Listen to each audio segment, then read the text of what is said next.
So இன்றைக்கி veg cutlet தான் பார்க்க போகிறோம். அன்றைக்கி நான் ஃப்ரீஸ் பண்ணியிருந்தேன் கிளாஸ் பாக்ஸில். இந்த மாதிரி கட்லெட் வேக வச்சு எடுத்து மைதா ஒரு கோட்டும் பிரெட் க்ரம்ஸ் ஒரு கோட்டும் போட்டு ஃப்ரீஸ் பண்ணியிருந்தேன்.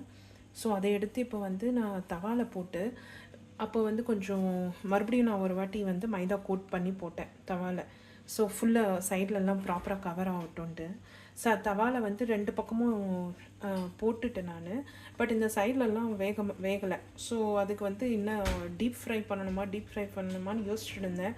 சரி ஓடிஜியில் வச்சு எடுத்து பார்க்கலாம். 10 மினிட்ஸ் ஓடிஜி 150 பேக்கில் வச்சு பார்க்கலாம். மேலே கீழேயும் டோஸ்ட் ஆகி வருதா அப்படின்னு ட்ரை பண்ணலான்னு. ஸோ தட் ஆயிலில் நம்ம வந்து கொஞ்சம் அவாய்ட் பண்ணலாம். இப்போ லைட்டாக நான் ஆயில் தடவிருக்கேன், தடவாமலேயும் செய்யலாம், உங்களை பொறுத்தது. ஸோ ஓடிஜியில் வச்சு எடுத்து பார்க்கலாம் எப்படி வருதுன்னு. ஸோ 10 மினிட்ஸ் ஓடிஜியில் வச்சு எடுத்துட்டேன். இது ரெண்டுத்தையும் திருப்பிட்டேன். இன்னொரு 10 மினிட்ஸ் வைக்கலாம் அப்படின்னு சொல்லிட்டு, இன்னும் கிறிஸ்பியாக வரட்டும்ன்ட்டு. திருப்பறதுக்கு முன்னாடி ஜஸ்ட்டு கொஞ்சம் ஆயில் ட்ராப்ஸ் 2 வச்சுட்டேன். இப்போ திருப்பி போடும்போது அடியில் ஒட்டிக்காது.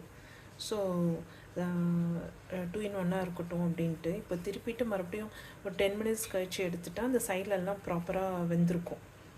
ஸோ எதிர்பார்த்த மாதிரி ஓடிஜியில் வந்து ஃபுல் சைடும் ஓரளவுக்கு எல்லாமே வெந்துருச்சு. ஒயிட்டாக எங்கேயுமே தெரியல.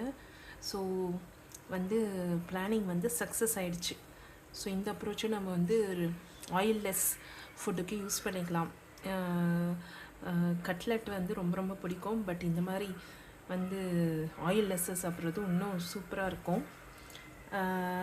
ஸோ இன்னும் வேறு எதுனா ட்ரை பண்ணும்போது போடுறேன் அடுத்த வீடியோ.